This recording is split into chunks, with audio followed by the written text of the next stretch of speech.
இப்போது வருவாய்த்துறை அதிகாரிகள் பிவி மினரல்ஸ்க்கு ஆதரவாக செயல்படுறாங்க, காவல்துறை செயல்படுது, மைன்ஸ் அண்ட் மினரல்ஸ் டிபார்ட்மெண்ட் செயல்படுது அப்படின்லாம் சொல்லும்போது இப்போ யாரிடம் உங்கள் கோரிக்கை நீங்கள் முன்வைக்கிறீங்க?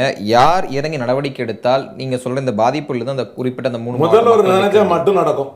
வேறு யாராலையும் இதுக்கு ஒன்றும் செய்ய முடியாது. இல்லைன்னா கடவுளை தான் நினைக்கணும்.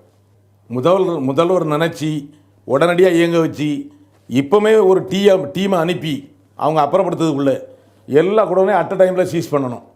நீங்கள் ஒவ்வொரு ஜங்ஷன்லேயும் அந்த ஃபேக்ட்ரிக்கு போகிற ரோட்டில் 2 செல்ஃபோனை கொடுத்து ஒரு வேலைக்காரனை வச்சுருப்பாங்க.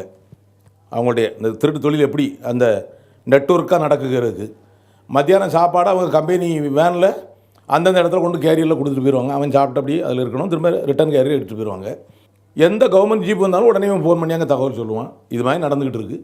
ஆனால் ஓரளவு இப்போ உடனடியாக அவங்க ஃபேக்ட்ரியில் இருக்கிற மண்ணை அப்புறப்படுத்த முடியாது. சடனாக எல்லாம் வெளியே தூக்க முடியாது. கிட்டையில் இருப்பு இருக்கிறதையும் தூக்க முடியாது.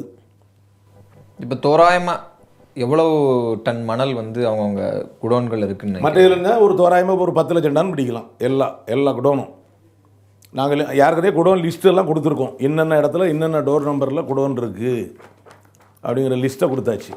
அப்பவும் நடவடிக்கை இல்லை.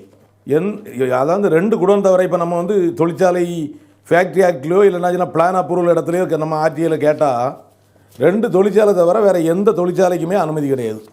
அந்த 2 தொழிற்சாலைக்கும் நீ 1000 ரூபா கட்டு, நான் உனக்கு அந்த பர்டிகுலர்ஸை தாரேன் அப்படின்னு வந்திருக்கு லெட்டர். அதோட நிற்கிது. அது மாவட்ட கமிட்டியில் கொடுத்த என்னுடைய வாக்கு மூலம் நான் ஒரு ஜெராக்ஸ் வேணால் எடுத்து வைக்கணும் வைங்க. 28 பக்கம்.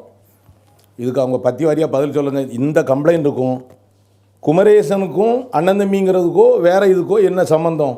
நான் மண் வியாபாரம் பண்ணல, அவன் மண் தொழிலை எனக்கு கேட்கல. அரசு தொழில் கொள்ள போகுது, மக்கள் சொத்து கொள்ள போகுது.